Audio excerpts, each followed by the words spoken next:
Oke, shalom. Shalom. Shalom.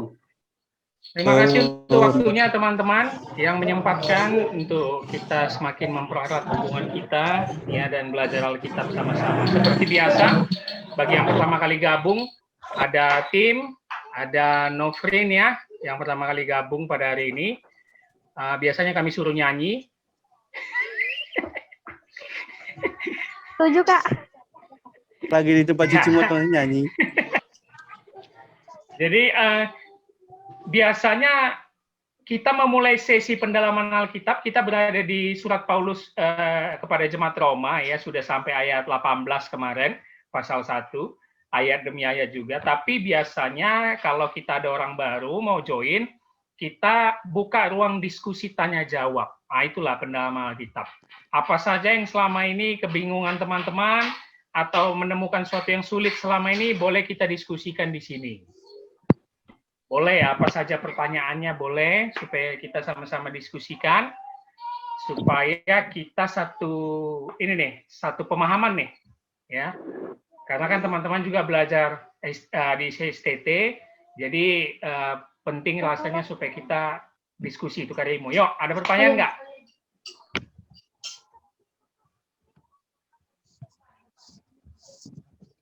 Yuk. Masa nggak ada nih? Tolong.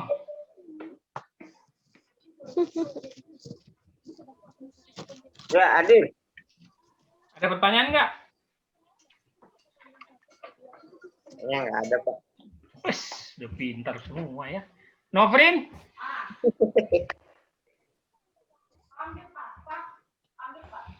Saya nggak ada. Oke, kalau gitu kutanya ya. Baru join udah dikasih pertanyaan. Ya, tim ada tim? Nggak ada. Serasa di ospek ya.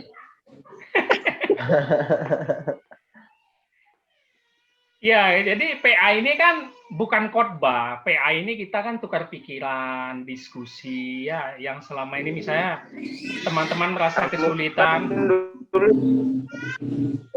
Apa, Olong?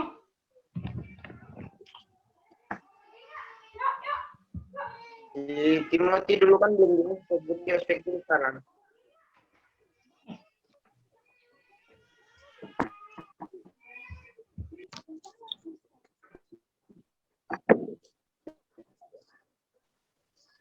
Apa yang kau bilang, Olong? Nge-freeze dia. Olong? Jelek jaringannya. Ya.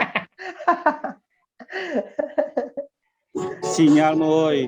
Nggak bagus di sini, Pak. Saya matiin kamera aja. Oke.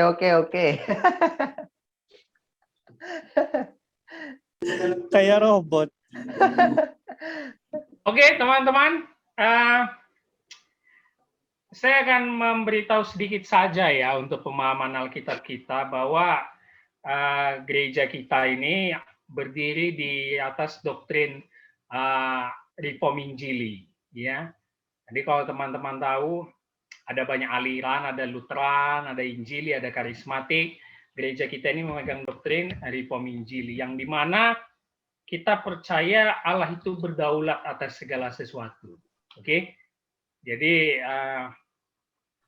kita percaya Allah itu menetapkan segala sesuatu dari kekekalan, baik orang yang terpilih maupun tidak terpilih. Nah, biasanya di bagian ini banyak perdebatan. Jadi teman-teman kan pasti kebanyakan dari karismatik ya, betul ya? Hampir semua karismatik ini ya. Tim apa? STT-nya? Injili. Apa? Injili. Oh, baca. Injili. Oh, Dulos. Oh ya, tim Injili. Novrin mau baca ya? Iya, Pak. Oh ya, Novrin mau baca, tapi Novrin kan SPD ya, pendidikan ya. Jadi memang untuk teologinya tidak begitu ditekankan, tapi lebih kepada pengajaran Kristennya ya, yang untuk mendidik anak-anak mahasiswa lah, segala macam lah, ya kan, guru-guru. Tapi bukan berarti kita tidak mempelajari doktrin-doktrin dasar ya, seperti Tritunggal, seperti keselamatan hanya dalam Yesus, ya tidak ada yang lain. Sehingga ini menjadi penting supaya kita tidak lari dari doktrin-doktrin yang sudah ditentukan. Ya. Tadi aku baru nonton video itu dikasih Pak Melki itu, perdebatan Joshua Teu dengan Mangapul Sagala. Oh seru juga tuh. Langsung mereka maki-makian tuh. Ya, karena Joshua Teu ini adalah pendeta yang tidak percaya Tritunggal, sedangkan Mangapul Sagala adalah pendeta yang percaya Tritunggal. Nah, kita kan perlu tahu nih perdebatan-perdebatan seperti ini. Jangan kita anti, jangan kita menghindar ya, supaya kita belajar lebih banyak. Oke, jadi semua di sini percaya Tritunggal ya? Percaya ya? Percayalah ya. Walaupun kalau kusuruh iya. Percaya, walaupun kalau aku suruh jelaskan nggak bisa ya. Nggak bisa. Itu masalah. Henggi. Wih, namanya Henggi oke ah. Apa Kak? Oh, Hengki. Oke. Henggi ada pertanyaan, Henggi. Kemana ya si Henggi ini?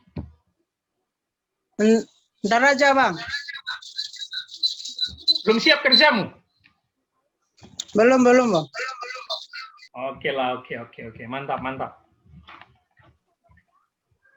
Oke, kalau begitu nanti di pertengahan saja, mungkin teman-teman sewaktu saya menjelaskan bisa dipotong ya. Nanti kita ada beberapa kali keluar, nanti linknya akan diberikan Romi, karena ini hanya pakai 40 menit keluar, 40 menit keluar ya. Nanti dikasih lagi linknya di grup. Oke, kita lanjutkan pendalaman Alkitab kita. Sekarang kita sudah di Roma pasal 1 ayat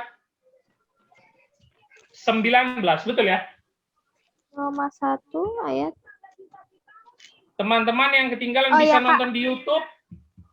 Kita kemarin bikin diskusi dan kuis ya. Jadi teman-teman bisa menonton di YouTube sebelumnya. Roma pasal 1 ayat 19. Tapi aku ingin berangkat dari ayat 18 lagi, supaya kita ulang, supaya kita lebih paham ya. Roma pasal 1 ayat 18. Coba Romi baca, Romi. Sebab murka Allah nyata dari sorga atas segala kefasikan dan kelaliman manusia, yang menindas kebenaran dengan kelaliman. Iya. Teman-teman harus tahu perikop di atasnya itu berbicara tentang Injil. Injil itu kekuatan Allah, Injil itu menyelamatkan dan segala macam, ayat 16 dan 17-nya. Tetapi sering sekali kita hamba Tuhan tidak menyebutkan ayat 18-nya, yaitu Injil adalah murka Allah. Ya, teman-teman harus dengar ini. Injil artinya apa? Good news. Ya. Kabar baik. Tapi kita harus tahu dulu bad news-nya sebelum kita terima good news. Oke? Nah, itu Injil. Kita harus mengetahui bad news sebelum kita betul-betul meyakini good news. Pertanyaanku, bad news-nya apa?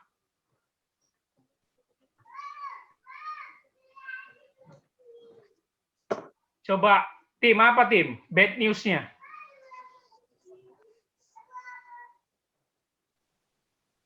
Kau beritakan di situ biar tukang cuci dengar. Apa bad news-nya sih? Ya Allah juga bisa murka gitu. Ya sih. Injil itu Allah kan bisa marah. Bukan, Injil itu apa artinya, tim?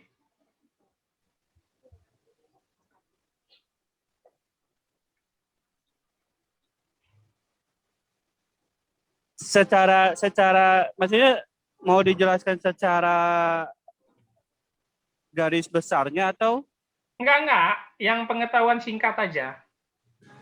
ya kalau yang aku tahu sih ya Injil itu ya memang kekuatan Allah, maksudnya gimana ya mau dibilang ya? Mau Kabar dijelasin baik kan? Iya, kabar baik kan? Kabar baik Ya. karena kan kita membawa keselamatan kepada mereka melalui Injil. Yesus lah dulu kau bilang, masa kita? Iya, iya itu. Iya kan, Yesus. Itu maksudnya ya. Yesus menyelamatkan, itu kan Injil. Iya. Nah, itu kabar baiknya. Kabar buruknya? kabar buruknya. Nah, belum dapat Nggak tahu. Oke, kalau dari aku mantap. sendiri. Nofrin. Nofrin. Apa kabar buruknya? Apa ya? Kalau Injil artinya kabar baik, Yesus menyelamatkan, memberikan anugerah, berarti kabar buruknya apa? Kenapa kita harus tahu kabar buruk dulu sebelum kabar baik?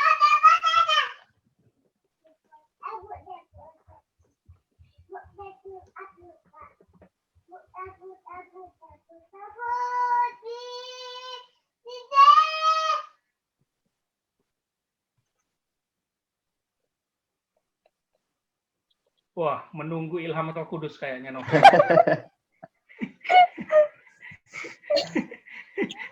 Iya, Nova. Aduh, Tadi kan pertanyaannya itu ya kenapa harus tahu apa kabar buruk Ya, ya? kabar buruk. Iya. Apa kabar buruknya? Kalau menurut saya sih kalau ada kabar buruknya supaya kita tahu itu kesalahan, supaya kita dapat memperbaiki, supaya memperoleh kabar baiknya dari kesalahan yang buruk. Oke, kusederhanakan ya, Nofrin ya. Yesus mati di kayu salib untuk siapa? Untuk kita manusia. Kurang tepat. umat pilihan. Bukan, maksudku dia mati di kayu salib itu untuk menggenapi apa? Untuk menyelesaikan apa? Menyelesaikan apa? Oh, Menyelesaikan tugas. untuk menggenapi firman Allah, janji Allah nih. Untuk menggenapi itunya firman-Nya. Menyelesaikan dosa. Firman-Nya. Untuk menggenapi firman-Nya bahwa manusia mati gitu Kenapa? untuk manusia. Oke, nah ini pentingnya ya. Biar kita seragamkan pemikiran kita ya. Ini dasar loh. Yesus mati di kayu salib untuk menyelesaikan kabar buruk. Nah, kabar buruknya apa? Itu yang tadi aku tanya sama Tim dan Nofrin. Kabar buruknya adalah murka Allah kepada seluruh manusia di dunia ini. Tangkap ya? Jadi, begitu Adam jatuh ke dalam dosa, kita kan kena dosa asal semua, betul ya? Kita semua manusia berdosa, karena dari Adam berdosa. Seharusnya manusia itu terlempar ke neraka, tidak ada yang selamat sama sekali. Nah, itu dulu pahami ya. Jadi, kita tidak bisa bermegah diri, seperti kata Paulus. Kita ini semua keturunan-keturunan yang seharusnya dilempar ke neraka, tidak ada yang selamat. Oke? Kenapa? Karena firman-Nya dari kitab Kejadian, kalau kau makan buah terlarang itu, kau pasti mati. Oke? Pasti mati. Nah, jadi karena ada murka Allah ini yang datang ke manusia untuk membuang kita semua ke neraka, lalu muncullah kasih Allah. Makanya Allah itu kasih dan juga murka, adil ya. Kasihnya lah yang diberikannya kepada umat pilihannya. Itulah penebusan di kayu salib. Dia menggenapi rencana Allah dari kitab Kejadian supaya menerima murka Allah. Jadi murka yang seharusnya ditimpakan ke kita, ditimpakan ke Yesus. Makanya muncullah kalimat Yesus apa? Eloi, Eloi, lama sabachthani. Karena Yesus sedang menerima murka Allah. Sedang merasakan penderitaan di neraka. Oke, ini doktrin dasar, teman-teman ya. Ini doktrin dasar. Jadi teman-teman harus paham, jangan pula bilang Yesus mati di kayu salib untuk menebus dosa dari iblis, bukan, enggak ya. Untuk menyelesaikan murka Allah yang seharusnya ditimpakan kepada kita. Nah, itulah kabar buruknya murka Allah. Makanya di ayat 18 tadi yang dibaca, perhatikan lagi, Roma 1 ayat 18-nya. Sebab murka Allah nyata dari sorga. Oke, sebab murka Allah nyata dari sorga. Murka Allah di sini menggunakan kata kerja present. Wah, bayangkan tuh. Present. Jadi sampai sekarang murka Allah itu akan tetap terjadi, keadilannya terjadi kepada manusia-manusia yang berdosa. Oke, present. Present tense ya. Present tense itu kan artinya sampai sekarang, sampai hari ini ya. Nah, yang menarik nyata dari sorga atas apa? Garis bawahi kata segala. Dia nggak bilang beberapa manusia, dia nggak bilang sekelompok manusia, dia nggak bilang satu grup manusia, tapi all, segala manusia. Murka Allah seharusnya ditimpakan kepada kita semua. Oke? Sehingga kalau teman-teman udah tahu doktrin ini, teman-teman mulai rasional. Tidak langsung buru-buru, tidak latah mengatakan Allah itu baik. Ya. Allah itu udah baik, itu udah pasti, nggak mungkin nggak baik. Tapi dengan terus hanya mengatakan Allah itu baik, Allah itu baik, Allah itu baik, Allah itu baik, kita seakan-akan menghilangkan sifat Allah yang marah, yang murka, yang adil. Jadi nggak boleh. Oke? Nah, itu penting ya. Sebab murka Allah nyata dari sorga atas segala kefasikan. Kefasikan itu artinya manusia melawan Allah. Dan kelaliman, artinya manusia berbuat dosa sesama manusia. Dan yang menindas kebenaran. Nah, kata yang menindas ini yang paling penting, suppress, menekan, ya. Dia tidak mau menerima kebenaran tersebut, ya. Makanya ini muncul pertanyaan. Nah, ini mungkin kita bisa diskusi nih ya. Kalau Romi nggak usah jawab lah, karena Romi udah tahu diskusi ini. Coba dengar ya, nanti satu-satu berikan pendapat ya. Bagaimana nasib manusia yang di pedalaman, di pelosok-pelosok, yang tidak pernah mendengar nama Yesus dan tidak pernah mendengar Injil? Apakah mereka selamat atau tidak? Yuk, dari Tasya.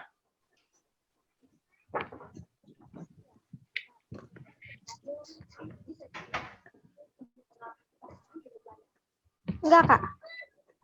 Nggak selamat? Kalau Alasannya?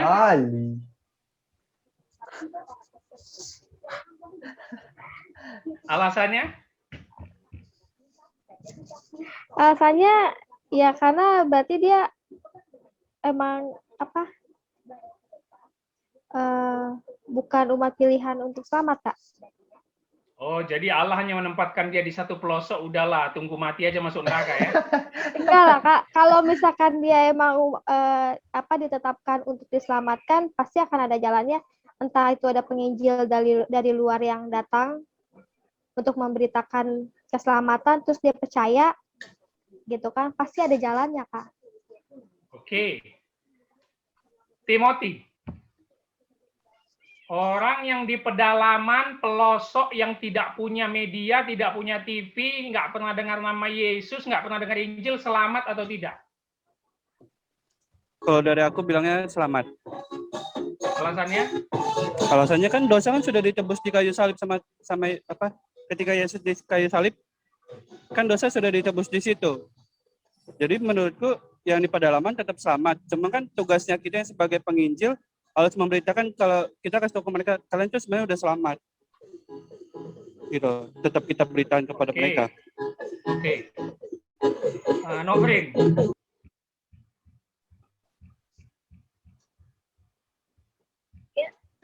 Kalau menurut saya sih bisa jadi selamat karena sama sekali belum mendengar kabar tentang Tuhan Yesus kan. Bisa jadi ini setengah-setengah atau gimana nih? Tergantung kalau dia banyak dosa nggak selamat, Kak. Berarti gitu, Kak. Ragu-ragu ya. Tapi kalau Oke. dia kan dalaman baik, Holong. Holong nggak mau kau tadi keluar. Loh. Hengki Sinyalnya dengar, jelek Hengki. kayaknya.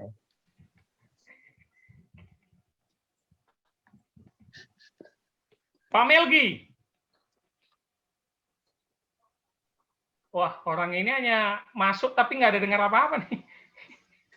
Mereka dengar tapi nggak itu kayaknya, nggak bisa jawab Ini apa? ciri-ciri mahasiswa zaman sekarang ini kan? Bukan, kayaknya lagi sibuk di sana, jadi nggak bisa jawab. Oke. Dan kalian harus mendengar jawabannya, bahwa jawabannya tidak selamat. Ngeri ya?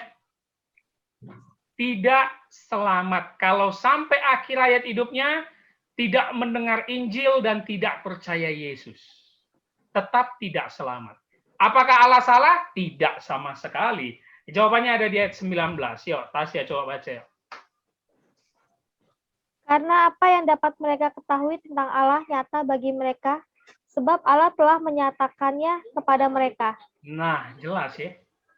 Tadi di ayat 18, Paulus ngomong kepada semua manusia, murka Allah itu sedang ada di atas hidup mereka. Nah, kenapa orang-orang yang tidak pernah mendengar nama Yesus atau Injil tetap tidak selamat? Karena mereka sejatinya seharusnya tahu Allah itu ada. Tapi mereka tidak menyembah Allah itu. Ya, nanti kita lanjutkan sampai ayat ke bawahnya. Perhatikan dulu kalimat, karena apa yang dapat mereka ketahui tentang Allah, nyata bagi mereka. Jangan dulu masukkan Yesusnya, jangan. Paulus sedang berbicara tentang wahyu umum. Teman-teman yang di teologi mungkin sudah belajar wahyu umum, wahyu khusus. Oke?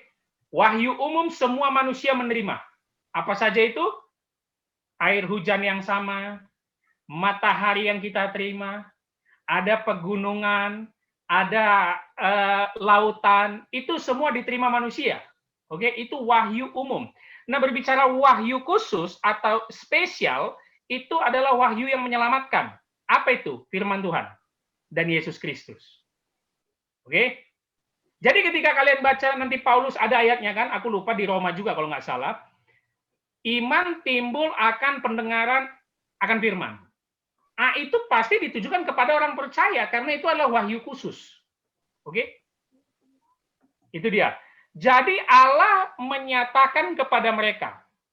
Kalimat terakhir ayat 19 kan? Sebab Allah telah menyatakannya kepada mereka.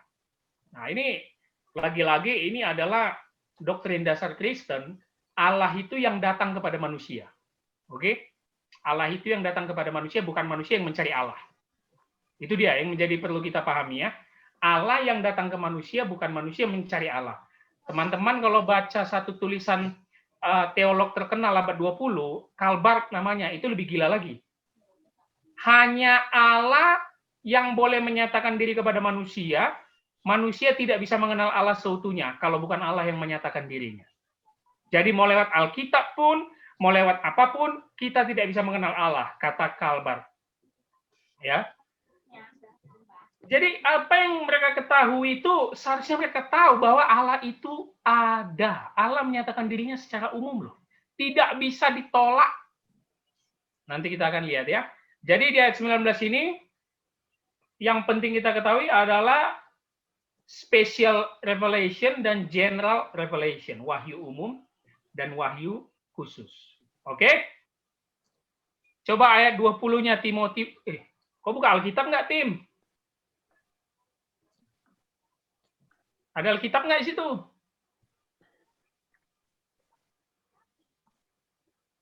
Ada, Tim? Ada. Bacalah dulu ayat 20.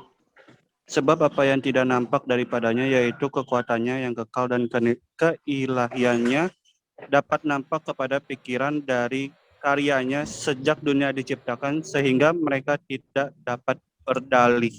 Wah. Sebab apa yang tidak nampak daripadanya, yaitu kekuatannya yang kekal dan keilahiannya. Apa ini artinya? Allah sebagai pencipta langit dan bumi. Allah sebagai pencipta isi dunia ini. Inilah yang Allah nyatakan dari ayat 19 tadi. Oke? Kekuatannya yang kekal dan keilahiannya. Nah, perhatikan kalimatnya, 20 tadi. Dapat nampak kepada pikiran dari karyanya sejak dunia diciptakan. Luar biasa ya. Apa ini maksudnya? Inilah wahyu umum itu, teman-teman. Apa itu? Gunung, laut, matahari, bulan, bintang. Allah yang menciptakannya dari kekekalan dan untuk dunia ini, untuk menyatakan dirinya bahwa dia ada. Oke? Jadi orang yang nggak pernah dengar nama Yesus atau Injil, tidak percaya kepada Allah, menganggap Allah itu tidak ada, kenapa dia tetap tidak selamat? Karena dia menolak wahyu umum yang sudah diberikan Allah. Oke, dapat ya? Mereka menolak wahyu umum yang sudah diberikan Allah. Tidak mungkin ada manusia bisa ciptakan gunung. Nah, kita jujur-jujur aja. Ini kita belajar untuk menentang orang-orang ateisme ya, yang tidak percaya adanya Tuhan ya. Tidak mungkin ada manusia bisa ciptakan matahari. Mau dari manapun ilmuwan mereka katakan, entah itu kayak yang paling terkenal teori Big Bang lah, segala macam lah. Tidak mungkin. Itu tidak berlandaskan teori-teori yang benar atau fakta-fakta yang benar. Sehingga dengan adanya semua ciptaan duniawi yang diciptakan Allah ini lewat kekuatannya, tidak ada satu manusia pun yang seharusnya tidak menolak Allah. Oke? Makanya kalau ada orang tidak percaya dan menolak Allah, maka seperti tadi Tasya bilang, ini adalah orang-orang yang berada di bawah murka Allah. Ini orang-orang yang siap dimurkai Allah, yang siap ke neraka. Oke, bisa ya? Nah, ini kita perlu tahu ini ya. Dan ini menyangkut kepada atribut Allah. Oke, sampai sini ada pertanyaan, ada yang bingung? Kita pelan-pelan, kita diskusi.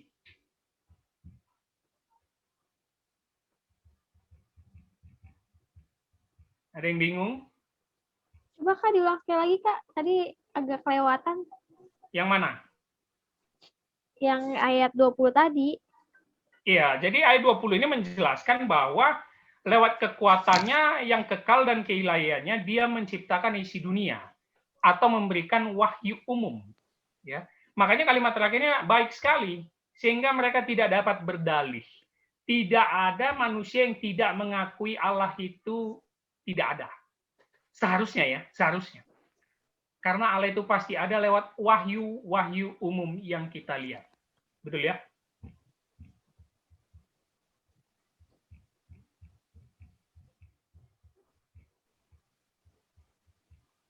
Ada satu contoh diberikan salah satu teolog ya, John Piper, lucu nih. Kita misalnya jalan-jalan ke Bali ya. Kita nginap di hotel. Bali itu kan terkenal dengan lautan yang indah itu ya, pantai-pantainya ya. Nah, di hotelnya pun ada bikin kolam renang yang open, langsung kelihatan lautnya. Kan banyak ya Bali seperti itu ya. Nah, John Piper pernah menginap di salah satu kota, bukan Bali, tapi yang seperti itu modelnya. Hotelnya punya kolam renang, di depannya langsung lautan. John Piper bilang apa? Kenapa itu indah? Bukan karena kolam renang di hotel itu, tapi langsung kita melihat alam dan lautan yang di depan kita. Kolam renang yang di depan kita sama sekali sebenarnya tidak pernah kita pikirkan. Setuju nggak, teman-teman? Betul ya? Kalau kita nginap hotel di Bali, yang bikin indah itu kan pantai di depannya. Langsung dia kelihatan. Bukan kolam renang di hotelnya. Gitu ya. Sehingga John Piper mau bilang, ciptaan Allah itu membuat kita sudah kagum dan menyatakan bahwa dia ada. Sedangkan ciptaan kolam di hotel itu hanya buatan manusia yang tidak pernah kita kagum. Anggap ya. Nah, jadi teman-teman harus paham bahwa sebenarnya sangat gampang menangkal orang-orang ateis. Cuman kenapa banyak orang Kristen gagal atau kalah sama orang ateis? Karena mereka terkesan ilmuwan. Ya. Kita langsung takut karena mereka punya bukti-bukti dan fakta-fakta ilmiah, sehingga orang Kristen merasa, benar juga nih kayaknya, benar juga nih kayaknya. Padahal enggak ya. Kita kalau mau ngomong Allah itu ada atau tidak, ngomongnya dari sains atau teologis? Teologis dulu dong. Jangan mau dibawanya ke sains, tapi ngomong teologis dulu. Baru nanti kita berikan fakta-fakta ilmuwan-ilmuwan. Gitu ya. Ada yang bingung? Jadi nggak selamat ya? Mungkin Timothy memegang prinsip Allah mati untuk semua orang ya? Iya. Iya. Kalimatnya nggak salah, tapi sejatinya prakteknya nggak gitu. Karena kalau Allah mati untuk semua orang, maka neraka nggak ada lah. Ya. Kenapa neraka nggak ada? Berarti kasihnya nggak nanti gagal. Masa ada neraka tapi dia selamatin semua orang? Nah, kita harus hati-hati ya. Jadi ada yang dipilih, ada yang tidak dipilih. Oke, sisa 3 menit nih. Sisa di sesi pertama. Ayo, ada yang bingung, ada yang mau nanya? Boleh kita diskusi apa saja?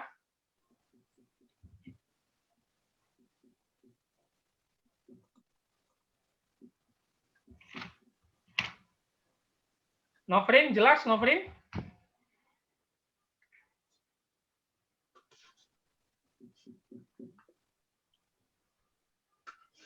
Jelas ya? Hengki, Bang. jelas ya?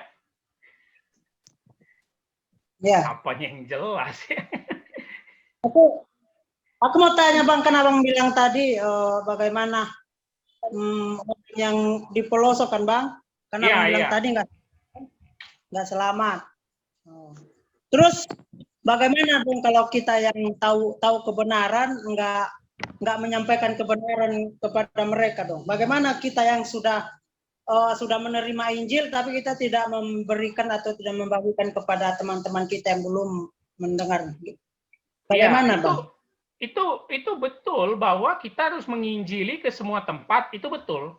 Tapi yang aku tanya konteks pertanyaannya, Hengki, bagaimana kalau sampai akhir hidup mereka tetap tidak pernah mendengar Injil? Itu loh. Karena kita perlu jujur, tidak semua orang sudah mencapai semua pelosok dunia ini. Kan nggak mungkin lah. Emang berapa banyak evangelis, penginjil-penginjil? Pasti ada yang sampai matinya di pelosok tidak pernah mendengar Injil. Jadi jangan menyalahkan diri, Hengki, tapi itu tetap tugas kita. Gitu ya. Makanya saya cukup salut dengan pelayanan misi yang berani pergi ke pelosok-pelosok yang tidak pernah mendengar Injil. Itu keren. Karena itu bahayanya cukup besar. Ya. Itu tetap menjadi tugas kita, Hengki, tapi sesuai dengan doktrin dan kedaulatan Allah, mereka sampai mati tidak pernah mendengar Injil, tidak percaya kepada Allah, mereka akan mati masuk neraka. Oke, Bang. Oke. Bisa ya? Kelihatannya alam mulai kejam ya? Ya kan? Netapin masuk neraka, ya kan? Bikin manusia nggak dengar Injil tapi masuk neraka, kayaknya kejam ya. Tapi itulah sifat Allah. Ingat, berangkat dari kita ini seharusnya dimurkai Allah. Oke? Kita tidak bisa bermegah diri, kita tidak bisa merasa paling benar. Oke? Oke. Mas 1 ayat 21. Sebab sekalipun mereka mengenal Allah, mereka tidak memuliakan Dia sebagai syukur kepadanya. Sebaliknya, pikiran mereka menjadi sia-sia dan hati mereka yang bodoh menjadi gelap. Nah, ini dia kelanjutan dari penjelasan ayat 20 yang tadi mereka nggak boleh berdalih, tidak bisa berdalih ya. Without excuse ya, nggak bisa ada alasan bahwa Allah itu ada. Dilanjutkan Paulus dengan bilang begini, sebab sekalipun mereka mengenal Allah, kalimatnya baik ya. Paulus bukan menulis sebab sekalipun mereka tidak mengenal Allah. Paulus bilang sebab sekalipun mereka mengenal Allah. Coba teman-teman pahami ini, bahwa seperti yang aku katakan, semua manusia pasti tahu seharusnya Allah itu ada. Oke? Karena Paulus juga mengatakan demikian.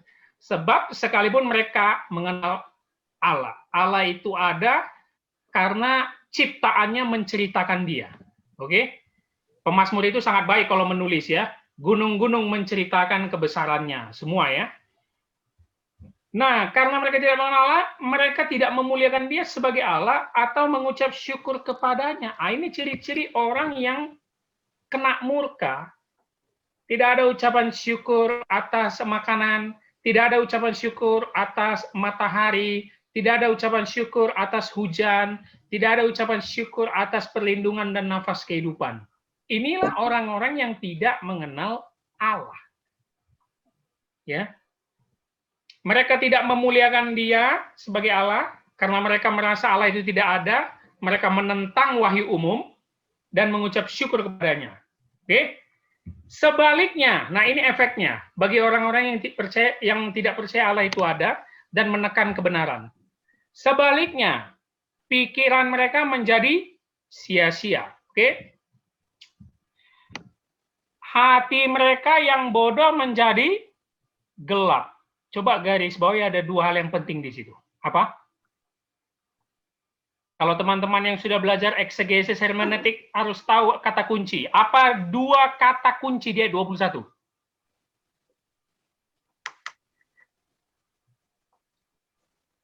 Henggi.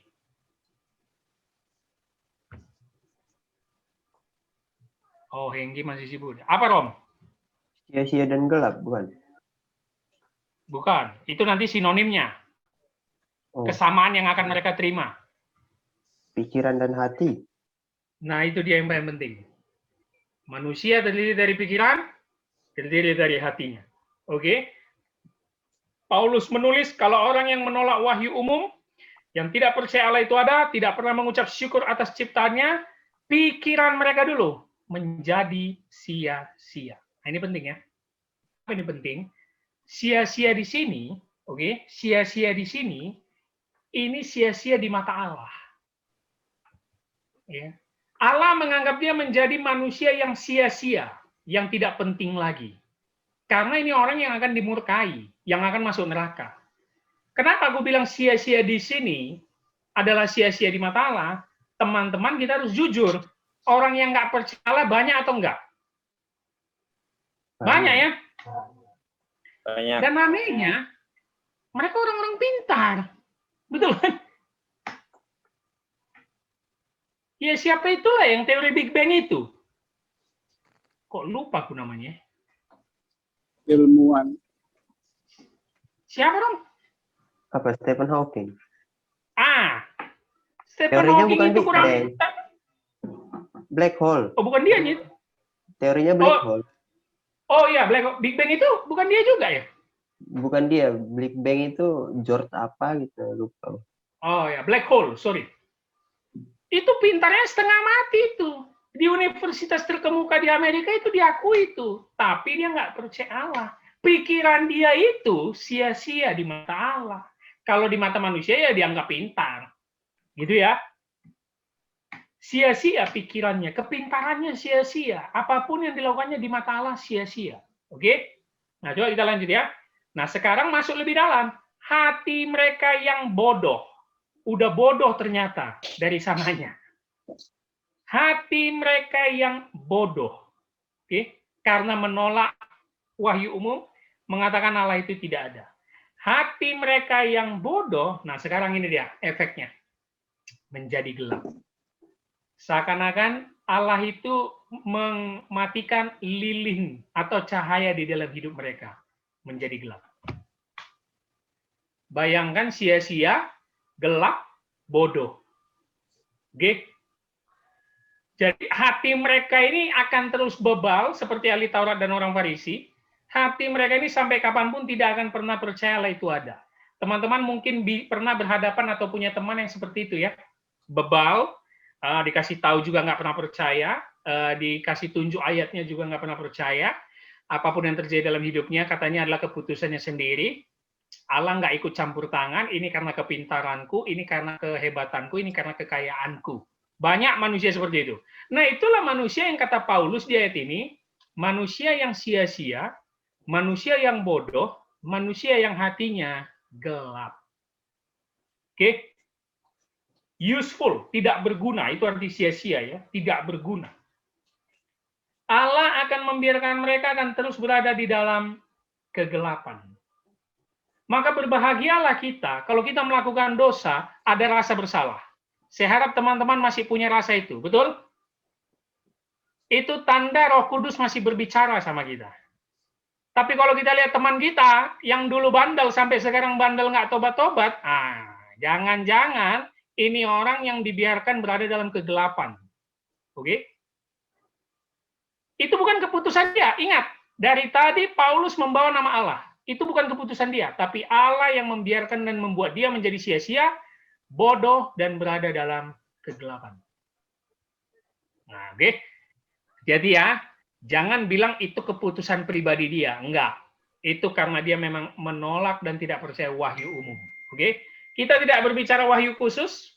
Kita tidak berbicara saving faith atau iman yang menyelamatkan dalam Yesus. Ini masih wahyu umum. Oke.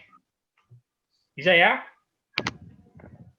Coba ayat 22, aku baca ya, ayat 22.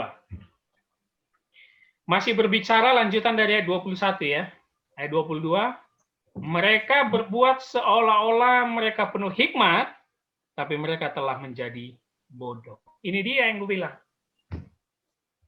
Orang yang tidak percaya Tuhan, tidak percaya adanya Allah, kelihatannya pintar. Oke? Ilmuwan, karyanya banyak, teorinya banyak, diakui dunia, penuh hikmat. Orang dunia memuji dia, manusia memuji dia, manusia memberikan penghargaan, manusia memberi gelar. Makanya kalimatnya, mereka berbuat seolah-olah mereka penuh hikmat, tetapi mereka telah menjadi bodoh. Lagi-lagi, bodoh di mata Allah. Hikmatnya hanya berguna di mata manusia. Oke? Nah, ini penting bagi kita, supaya kita jangan menganggap satu orang itu hebat kalau dia memang tidak takut Tuhan. Saya sangat setuju apa yang Amsal katakan. Awal dari pengetahuan adalah takut akan Tuhan. Oke? Itu yang penting. Teman-teman kalau punya teman yang pintar sekalipun, hebat, pemikirannya jenius, tapi dia nggak percaya Tuhan, itu bodoh. Ya, itu bodoh. Jadi Paulus di sini ingin menjelaskan murka Allah itu ada di atas orang-orang yang seperti ini. Oke? Orang-orang yang menolak wahyu umum, orang-orang yang tidak pernah mengucap syukur, orang-orang yang bodoh yang hatinya gelap. Nah, ini pentingnya. Makanya inilah inti Injil, makanya harus kita beritakan. Setelah kita tahu bad news yang seperti ini, betapa mengerikannya manusia di dalam dosanya, di dalam kebodohannya, maka tugas kita sebagai orang percaya adalah memberitakan Injil. Bahwa keselamatan hanya ada di dalam Yesus. Oke? Sampai sini ada yang bingung? Ada yang mau ditanya, ada diskusi. Memang surat Paulus, aku katakan dari awal, surat yang cukup berat. Ya, makanya kita harus betul-betul mendalaminya pelan-pelan. Ada diskusi?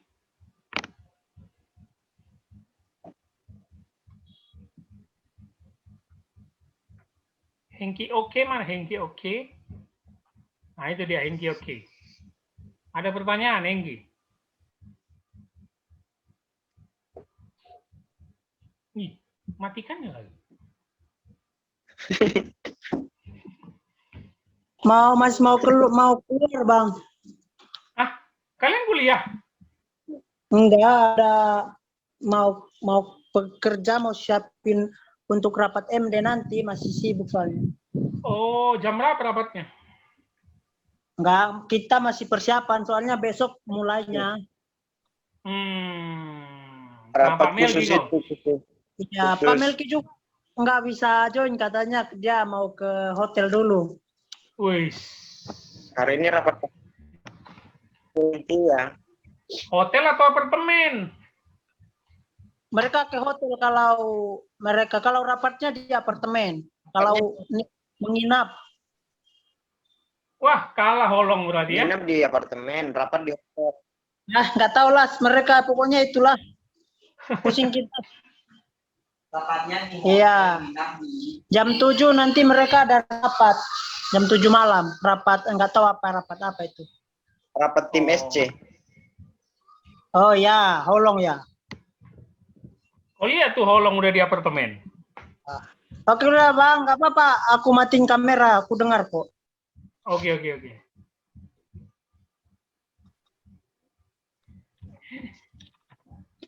Oke. Tasya ada yang mau tanya, Tasya? Belum, Kak. Belum ya.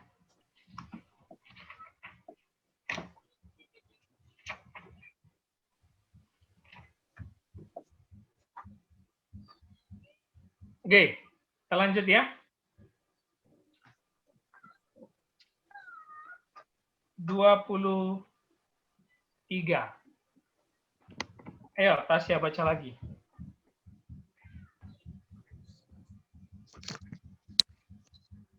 Mereka menggantikan kemuliaan Allah yang tidak fana dengan gambaran yang mirip dengan manusia yang fana. burung-burung, binatang-binatang yang berkaki 4, atau binatang-binatang yang menjalar. Iya, inilah inisiatif manusia berdosa. Oke, ini dia inisiatifnya nih. Mereka menggantikan kemuliaan Allah yang tidak fana, yang kekal itu, yang ilahi, dengan gambaran yang mirip dengan manusia yang fana, patung, ya, patung. Burung-burung, binatang-binatang yang berkaki 4 atau binatang-binatang yang menjalar, ini adalah sesembahan berhala. Inilah inisiatif manusia berdosa yang menolak wahyu umum. Makanya tidak heran ada yang menyembah pohon, ada yang menyembah gunung, ada yang menyembah kuburan. Karena ini inisiatif manusia berdosa yang menolak wahyu umum. Ya. Mereka menekan kebenaran, seperti ayat 18 tadi ya. Ini penyembahan berhala ya. Tapi kalau dalam konteks penulisan Paulus, ini adalah dewa-dewa yang kita tahu hidup di zaman itu, dewa Mesir, dewa Babel, dewa Romawi ya. Ada yang hewan-hewan, burung-burung berkaki 4, ada patung-patung yang dibuat. Inilah penyembahan berhala. Jadi kita tidak heran ada orang yang masih menyembah pohon. Ya. Karena dia belum mendapat hikmat untuk mengerti wahyu umum, padahal dia hidup di antara wahyu umum itu. Ya, orang yang tersebut masih sangat jauh dari wahyu khusus, yaitu iman kepada Yesus Kristus. Ya, ini patung-patungnya adalah patung-patung dari dewa Mesir, dewa Babel, dewa Romawi. Jaya?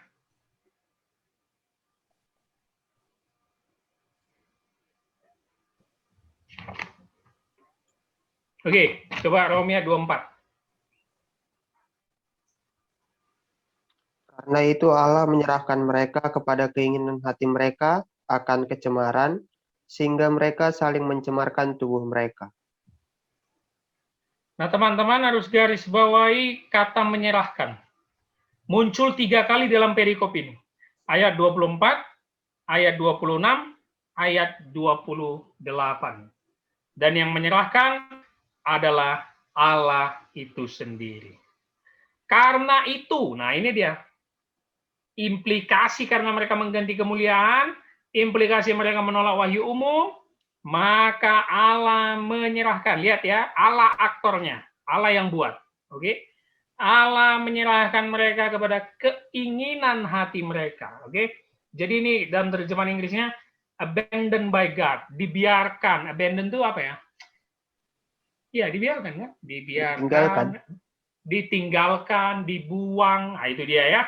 Allah menyerahkan mereka kepada keinginan hati mereka akan kecemaran, immorality. Oke? Allah send away, membuang mereka kepada kecemaran, impurity. Sehingga ini menjadi dosa yang sangat memalukan. Makanya kalimatnya, sehingga mereka saling mencemarkan tubuh mereka. Yang kita tahu nanti, penjelasannya di bawah-bawahnya ini adalah dosa seksual. Homoseksual, lesbian. Ini adalah perikop yang paling cocok dikorbankan kepada LGBT. Ya. Jadi sangat banyak di sini jelaskan Paulus bahwa ciri-ciri LGBT adalah ciri-ciri orang yang betul-betul menggantikan kemuliaan ilahi Allah.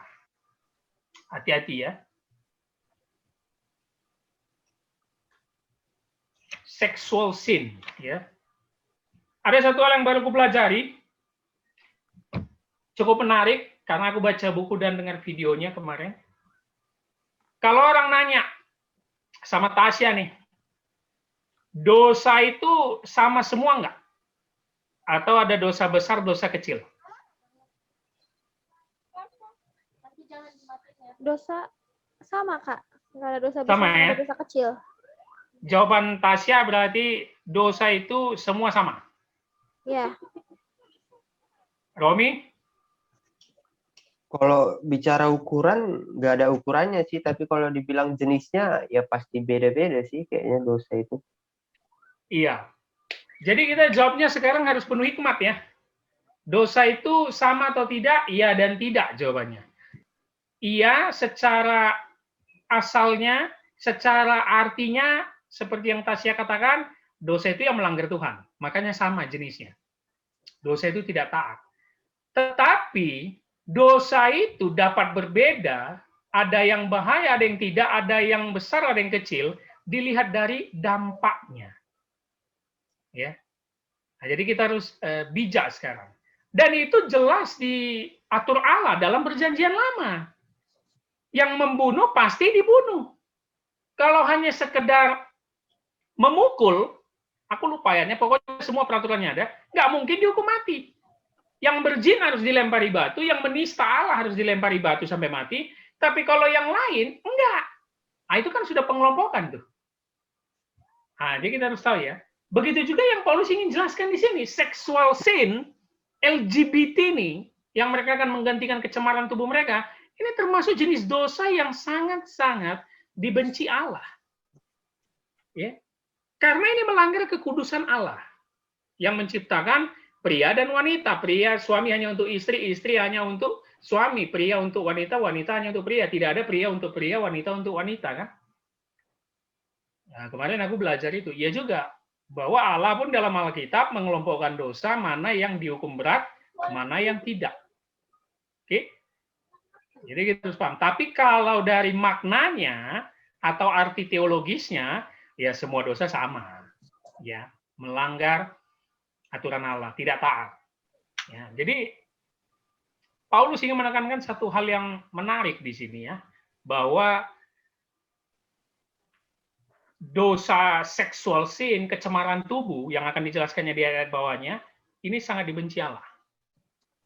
Oke?